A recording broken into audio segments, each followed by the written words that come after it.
Hey, welcome back to the Cybersecurity Whisperer for the week of March 16th. I'm your host, Elliot Franklin, and today we're tackling a packed agenda. We'll be covering widespread cyber attacks on PHP vulnerabilities. We've got the Medusa Ransomware gang's latest exploits, attacks on Juniper MX routers, cybersecurity challenges facing schools and social media platforms, plus we'll wrap up with practical ransomware defense strategies and insights into the evolving role of CISOs. So let's get started. First up, a critical PHP vulnerability. It's CVE 2024-4577, and it's being exploited worldwide, affecting Windows-based PHP installations. This was disclosed last June, as you can see by the CVE number being in 2024. This vulnerability has seen attacks from multiple threat actors, including ransomware groups like Tell Your Pass. Recent telemetry data from Grey Noise and Cisco Talos indicates a surge in exploits across countries, with Japan, the US, and the UK being major targets. So if you're running PHP on Windows, now's the time to double check your patching strategy. The lesson here is even older vulnerabilities can remain dangerous if they're not properly addressed. So you need to patch fast and monitor continuously. Next, let's talk about ransomware that never goes away. Specifically this time, Medusa. No, not Medusa Locker, but the Medusa Ransomware-as-a-Service gang. This group has infected over 300 organizations across healthcare, manufacturing, and technology sectors. And according to a joint advisory from CISA, the FBI, and the MS-ISAC, Medusa actors rely on initial access brokers and legitimate remote access tools to infiltrate your networks. So one of the most concerning tactics is the bring your own vulnerable driver attack. So they use vulnerable or signed drivers to kill security software, making detection harder. And so the key takeaway here is enforcing strong privileged access controls and really restricting command line scripting. That can limit their ability to move laterally within your network. So if you haven't already, it's time to really revisit your endpoint protection strategy.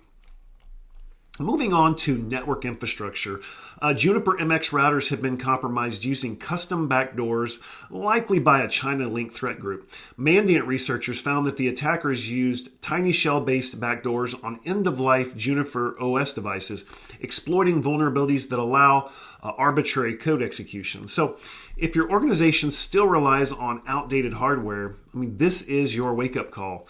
Vendors like Juniper are urging upgrades, but as we all know, legacy systems can linger longer than they should, based on budgets and things like that. Proactive asset management is crucial, retiring old, unpatched systems before they become an easy point for adversaries. Here's a shocking statistic.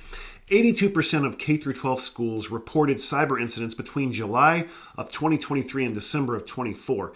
That's over 9,300 confirmed cyber events across 5,000 institutions.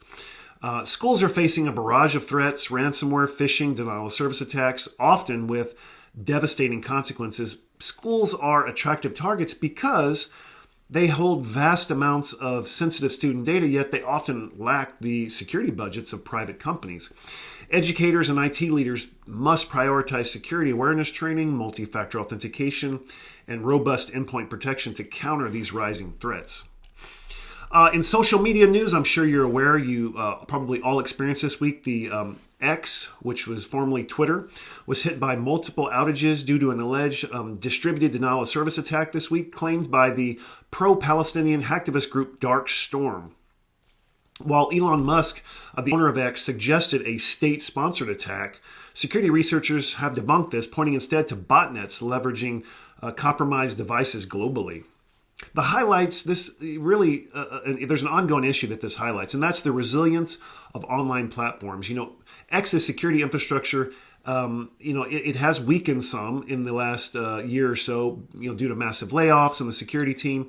And so whether you're a major social media platform or a small business, these DDoS attacks, such as rate limiting, bot detection, and redundancy planning, those are really non-negotiable. You've got to have them in place. And of course, X is going to be a huge target for all the politics and stuff that's going on. And a lot of companies actively, they use X as kind of their incident response if all of their systems are down, so that customers and others can still get updates. Now let's shift gears and talk solutions. With ransomware evolving rapidly, CISOs have to take a proactive approach, and here's just 4 quick key strategies to strengthen your cyber hygiene and patch management. Again, you've got to do a prioritized patching. You just can't patch everything. So keeping those critical external face systems updated, enforce strict access controls, robust offline backup strategies. Test your response readiness. So you need to conduct regular ransomware simulations and tabletop exercises to ensure your teams are prepared.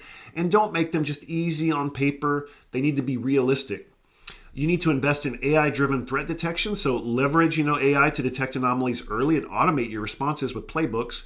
And then finally, build a defense in-depth strategy. You've got firewalls, endpoint protection, zero trust frameworks. Those are all essential for resilience. Cyber hygiene is really a lot like personal hygiene. If you neglect it, and things get messy really fast. So ransomware actors prey on organizations with poor patching and security awareness, and you've got to try to stay one step ahead.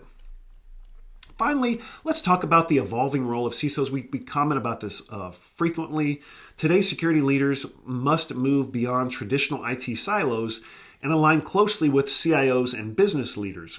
Recent incidents like the CrowdStrike outage that cost businesses billions highlight the need for CIO-CISO collaboration, because security isn't just about blocking threats, it's about enabling business resilience. You've got to lead organizations. If you look at companies like Webster Bank, United Airlines, they're showcasing the power of integrated cybersecurity strategies that align with business objectives.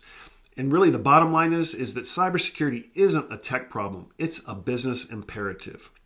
So that's a wrap for this week on the Cybersecurity Whisperer. If you found this episode valuable, don't forget to subscribe and share it with your friends and colleagues. Stay safe, stay secure, and we'll see you next time.